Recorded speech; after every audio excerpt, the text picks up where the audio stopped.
My husband came home late, his shirt inside out. Traffic was bad, he lied. The next day, I checked our bank statements, a bar tab, then a hotel charge. That night, I booked a room at the same hotel and left a note at the front desk. Hope you enjoyed your stay, because this was your last night as a married man. I've been married for 11 years. Together for 14. I'm 42. He's 45. No kids. We both work full-time, own a home in the suburbs just outside Austin, Texas. From the outside, people probably thought we were a solid couple. We don't argue much. We go to weddings together. BBQs, family holidays. You know how it goes. But something shifted a few months ago. It was small at first. Little changes. He started working later. Like, every weeknight ran long suddenly. He never used to do that. He started going out for quick beers with the guys that turned into him getting home at midnight, sometimes later. He started being extra protective of his phone. Would take it with him even to take the trash out. It wasn't like that before. He used to leave it charging in the kitchen while we watched Netflix together. Now it's glued to his side 24/7. And then came the biggest red flag. It was a Thursday. That day I remember clearly. I had been at my sister's apartment most of the afternoon, helping her pack some boxes. Around 4:30 p.m., my husband, let's call him C, texted me, "Hey, running behind. Might be home around 6:30. Fine. No big deal. Except he didn't come home at 6:30. Or 7. Or even 8. He walked through the door at 8:17 p.m. I remember because I looked right at the clock above the stove when I heard the door open. I was annoyed but didn't say anything yet. Just watched him. And that's when I saw it. His shirt was inside out. A button-down, light blue shirt he's worn a dozen times. Inside. Out. The tags were sticking out behind his neck. The seams were showing. It was so obvious. I asked, trying to stay calm, "Hey, did you know your shirt is inside out?" He looked down, laughed a little, and said, "Oh, must have been rushing. Got changed in the work truck." I just nodded. He walked into the kitchen, kissed my cheek, and said traffic was brutal tonight. Then he went to shower. Something in me twisted. Hard. I didn't eat that night. My stomach was in knots. I waited until he was in the shower. Then I grabbed the iPad, sat on the bed, and opened our bank app. I don't know what I expected. I had never done this before. I'm not a snooper. But my hands just moved on their own. I saw the charges right away. Bank statement, March 7th, 6:47 p.m. Bar Peached, $92.16 7:51 p.m. Hotel Ella, $218.89 both in downtown Austin. Not even near his job site.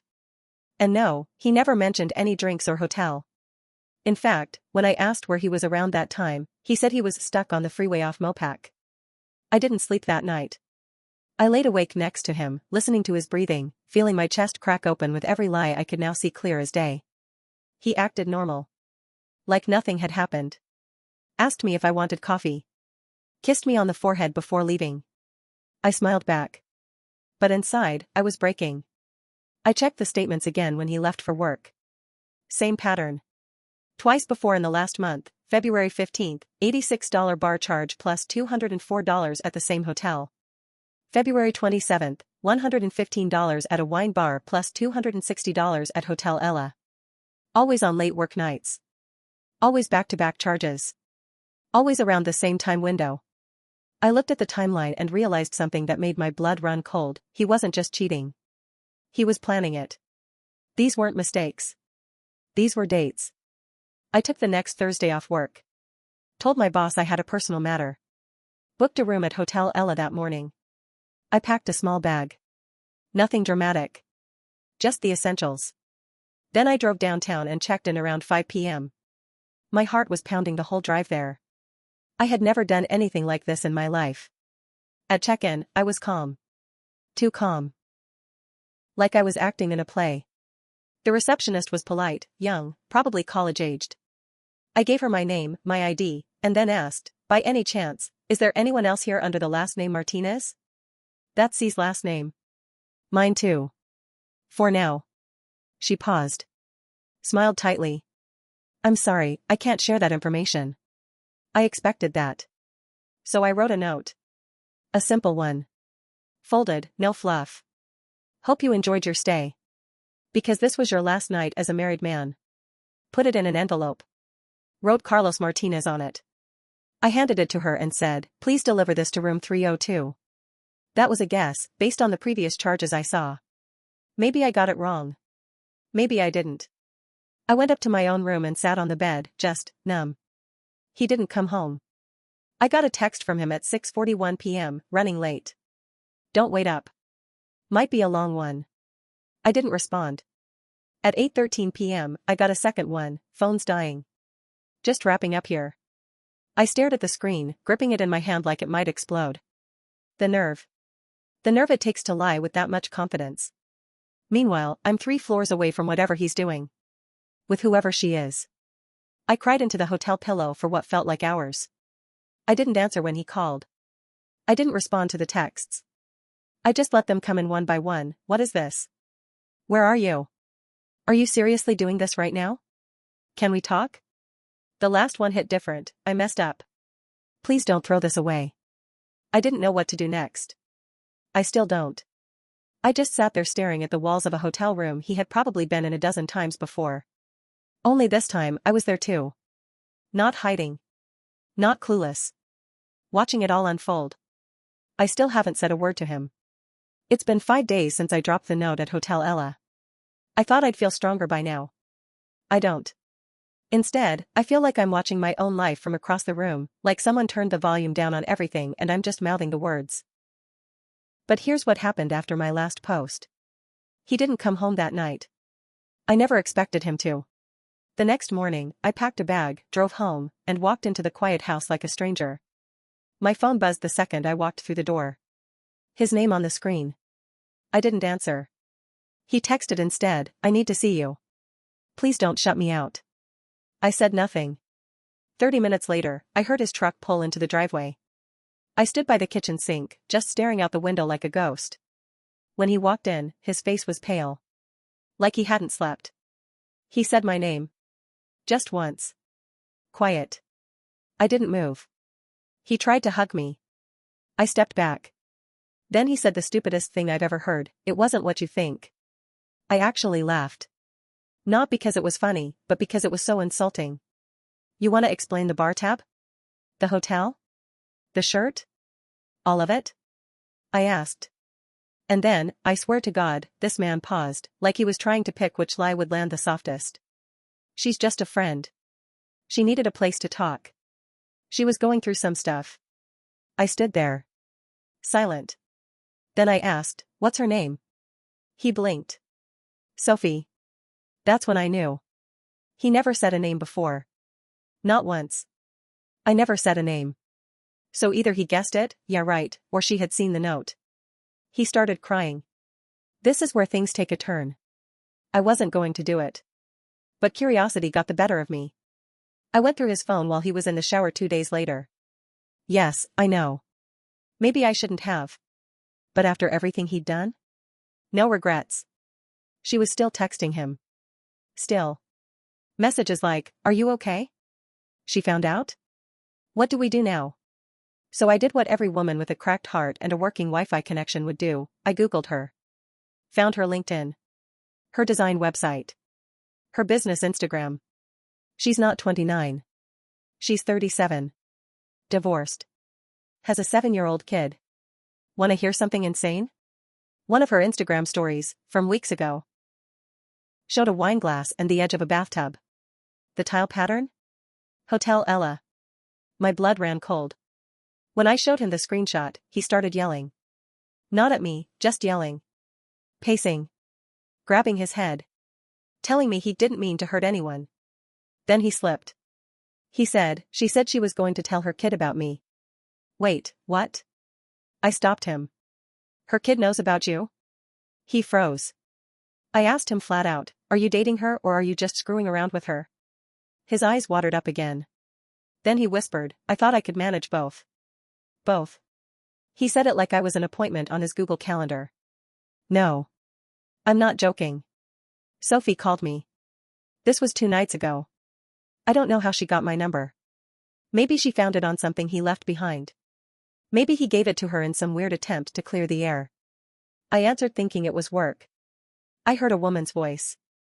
She said, "I'm sorry. I didn't mean for this to happen." I was speechless. Then she said, "He told me you were separated. I didn't know you were still living together." Separated? We were never separated. I sleep in the same bed as this man. Cooked him dinner 3 nights a week. Just bought groceries together last weekend. Separated? Are you serious? She sounded shaken. She told me he'd been saying for months that our marriage was dead. That we just hadn't filed papers yet. That we were staying under one roof for financial reasons. Then she said something that made me sit down. He told me he loved me. I don't know what's real anymore. I look at the man I married and I feel like I'm staring at a costume. A mask.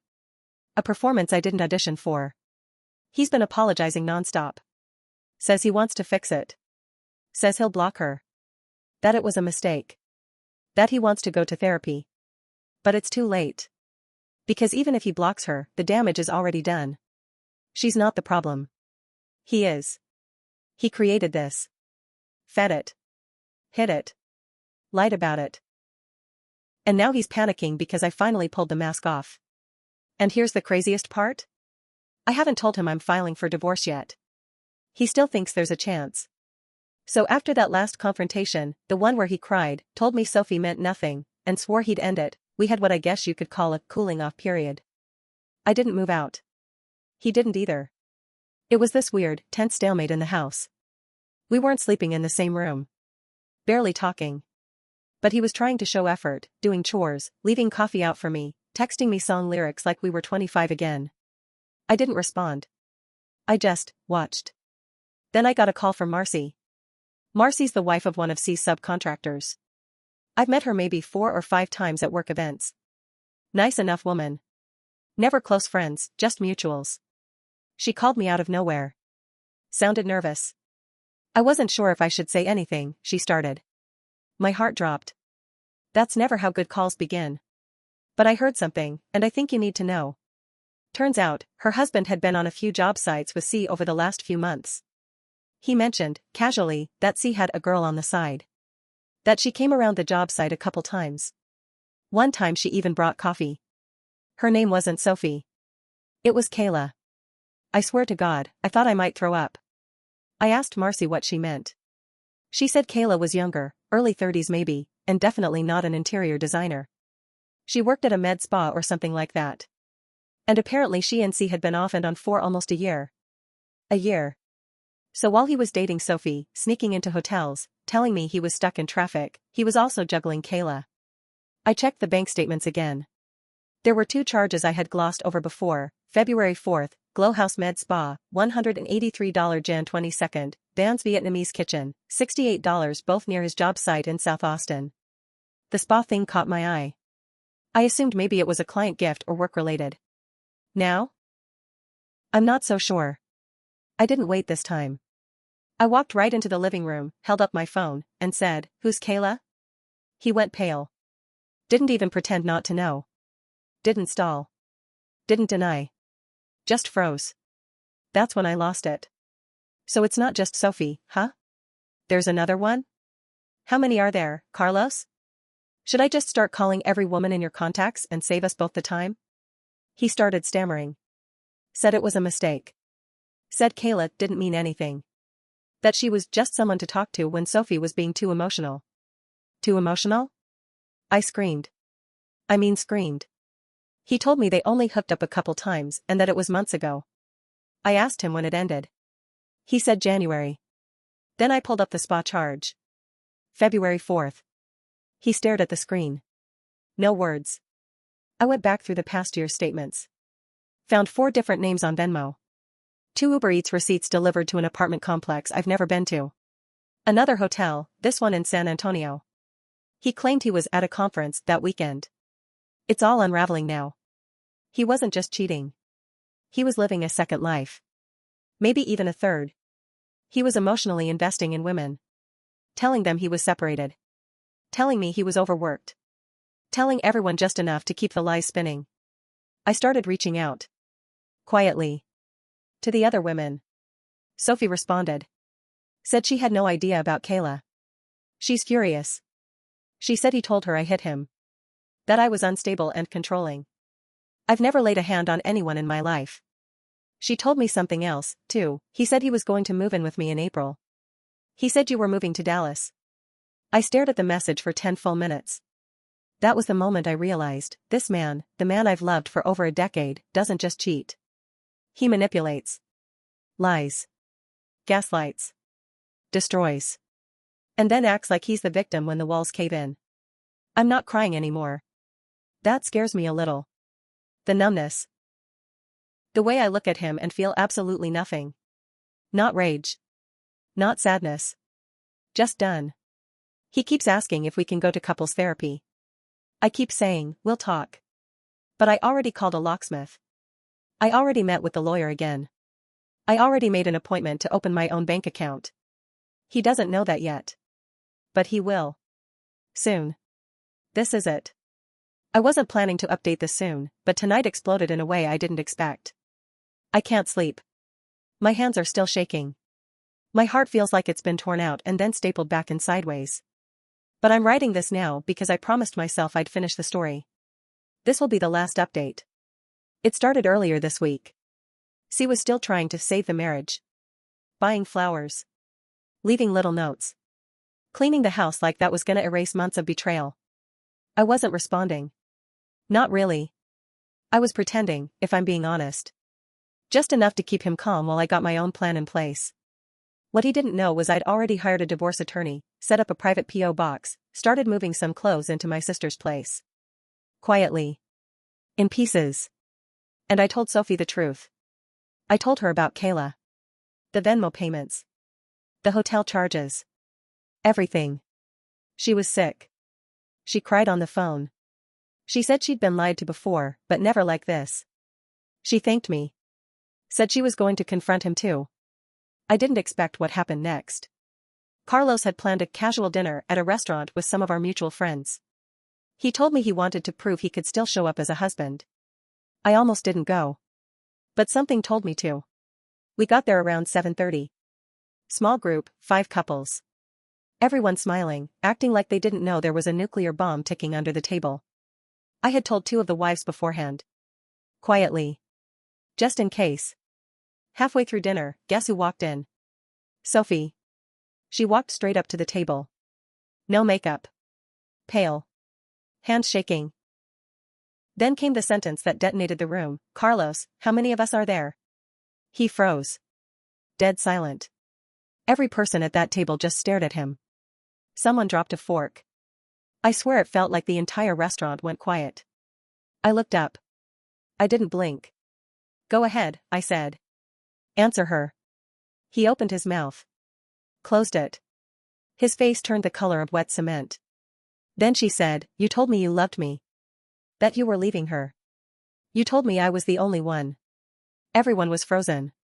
Then one of our friends, Matt, stood up and said, what the hell, man? Carlos looked at me, then back at her. I didn't mean for this to happen. Sophie whispered, you were with Kayla the same week you told me you wanted to meet my son. That's when I stood up. I didn't scream. I didn't cry. I just said, clear as glass, you're a liar. You're a cheater. And you are done pretending you're a victim. He tried to speak, but I cut him off. I know about the hotel. I know about the bar. I know about the med spa. I know about the San Antonio trip. You didn't make a mistake. You made choices. Over and over. And now you get to live with them. I dropped a sealed envelope in front of him. Divorce papers. Everyone saw it. Everyone knew. He didn't say a word. I left before dessert. Sophie followed me outside. She hugged me. I didn't expect that. We didn't say anything else. Carlos didn't follow. He didn't call. Didn't text. The next morning, he left. Packed a duffel bag and drove off. I don't know where he went. I don't care. I got a message from his mom later that night. She said she was so sorry and that this wasn't how she raised him. I appreciated it. I really did. But it didn't fix anything. I filed the papers officially. I changed the locks. I moved into my sister's place full-time while the house sale is being finalized. People always say you feel rage, or sorrow, or grief when something like this happens. But what I felt? Relief. Like I could finally breathe again after holding it in for a year. No more checking bank apps at midnight. No more second-guessing every late text or work dinner. No more pretending to be okay when I was cracking in half. I gave 14 years of my life to a man who turned out to be a stranger. And that hurts. Deeply. But I'm not angry the way I thought I'd be. I'm sad for the version of me that thought love could protect you from betrayal. I'm sad for the women he lied to. And for the man he could have been if he hadn't chosen lies over loyalty. But mostly? I'm proud. Proud that I trusted my gut. Proud that I didn't let him rewrite the story. Proud that I walked away with my dignity. I don't know what's next. Right now, I'm drinking tea on a lumpy couch at my sister's place, surrounded by boxes and half a life packed into suitcases. But for the first time in a long time, I'm not waiting on someone else's truth. This time, it's just mine. And I'm finally free.